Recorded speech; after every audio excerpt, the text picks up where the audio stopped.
নদীর বুকে অন্ধকার রাত, দূরে মৃদু ঢেউয়ের শব্দ, কিন্তু হঠাৎই সেই শান্ত দৃশ্য ছিঁড়ে গেল প্রচণ্ড বিস্ফোরণে। চোখের সামনে ইউক্রেনের সবচেয়ে বড় যুদ্ধজাহাজ সিমফারোপোল ডুবে যেতে শুরু করলো। আর এই দৃশ্যই জায়গা করে নিল ইতিহাসে, কারণ এটি ছিল রাশিয়ার প্রথম নৌ ড্রোন হামলা। রুশ প্রতিরক্ষা মন্ত্রণালয় জানায়, দানিউব নদীর প্রবেশদ্বারে ওডেসা অঞ্চলে চালানো হয় এই হামলা। রুশ বার্তা সংস্থা তাস জানায়, আগে কোনোদিন ইউক্রেনের যুদ্ধজাহাজে নৌ ড্রোন ব্যবহার করেনি রাশিয়া, কিন্তু এবার তারা দেখালো নতুন এক কৌশল, যা যেন পাল্টে দিয়েছে পুরো যুদ্ধের চেহারা।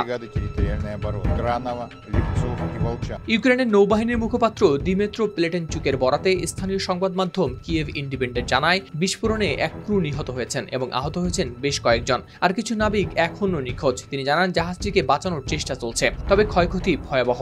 বেশিরভাগ নাবিক নিরাপদে আছেন, কিন্তু হারিয়ে যাওয়া মানুষদের খোঁজ এখনও চলছে। এই সিমফারোপোল জাহাজটির ইতিহাসও কম গুরুত্বপূর্ণ নয়। ওয়ারগঞ্জ টেলিগ্রাম চ্যানেলের তথ্য অনুযায়ী 2014 সালের পর থেকে ইউক্রেনের নৌবাহিনীর সবচেয়ে বড় ভরসা ছিল এটি। 13টি মশলার এক দারুণ কম্বিনেশনে তৈরি ইফাত রশিদ বিরিয়ানি মশলা। উৎসব এখন প্রতিদিন। মূলত নজরদারির জন্য বানানো হয় লাগুনা শ্রেণীর এই যুদ্ধজাহাজ।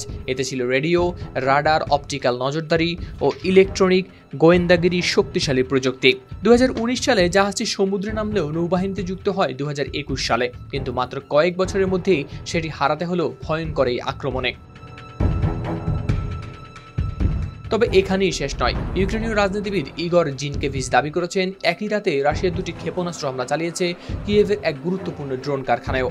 সেই কারখানায় তুরস্কের তৈরি বায়ার একটা ড্রোন উৎপাদনের প্রস্তুতি চলছিল। তার কথায়, রাশিয়া এবার শুধু যুদ্ধক্ষেত্র নয়, ইউক্রেনের সামরিক শিল্পকেও করছে টার্গেট। হলদার শামীম, RTV।